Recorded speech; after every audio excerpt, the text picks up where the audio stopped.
Home. What is home? That's a tricky one. I mean, I know where my house is, that's easy enough. But home, that's tough. I've kind of just lost my home, as in the one place that in all my life has actually given me that genuine sensation of feeling at home. It's pretty saddening. Out of 6, 7, no, 9 houses, only one. The differentiation, the distinction between them was easy for me, or indeed I imagine anyone else, to know for themselves. Because the very idea of home is so personal, it's impossible to accurately convey its true sense for someone else to truly empathise with my belief of what home is.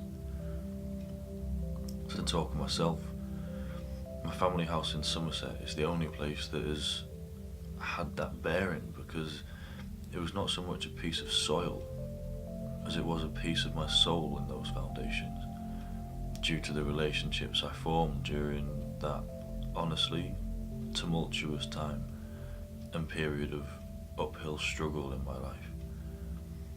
But despite moments of escapism when I fled to my best mate's house, and for a while that becoming a home, like a yo-yo winds back up the string, I always returned there, and that sensation never left. Escapism became routine. Sunny days of drinking and table tennis, board game and campfire nights. But superseding it all was my love and attachment to it. Home, that is. Masterpieces can be made from ashes, and from strife, beauty can blossom. All good things come to an end though, and for the next 4 years I was stuck in limbo, transitioning from county to city, flat to apartment, constantly feeling like a lodger because I couldn't let myself form an emotional connection. I knew it would be temporary. I lost that belonging.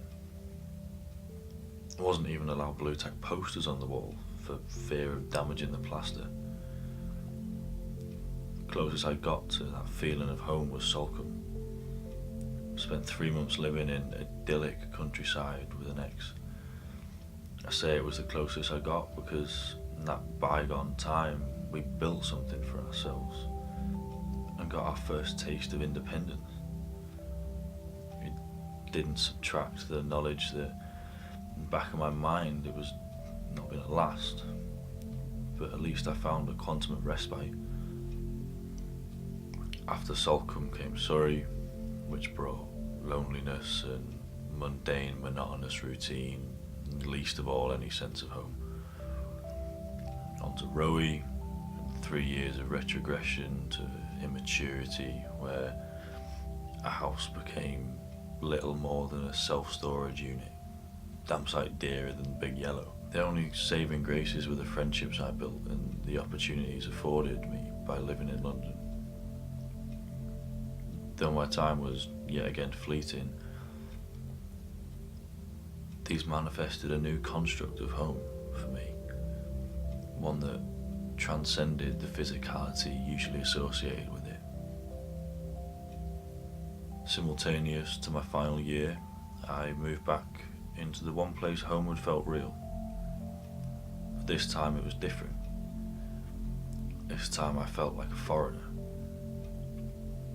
Coming back to the place that raised me and feeling like a guest, my surroundings welcomed me in wide open nostalgic embrace.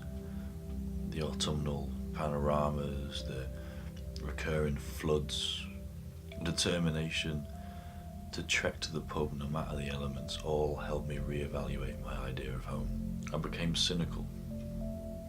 For so long I had experienced it as a physical entity, yet now I realise it is more than that.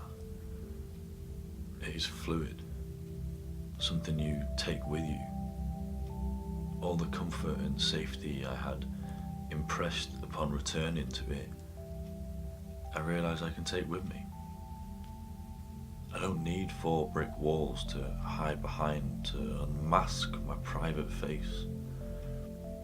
The word home had lost all meaning, used all too liberally without enough thought given to its quintessential truth. Home's in the heart.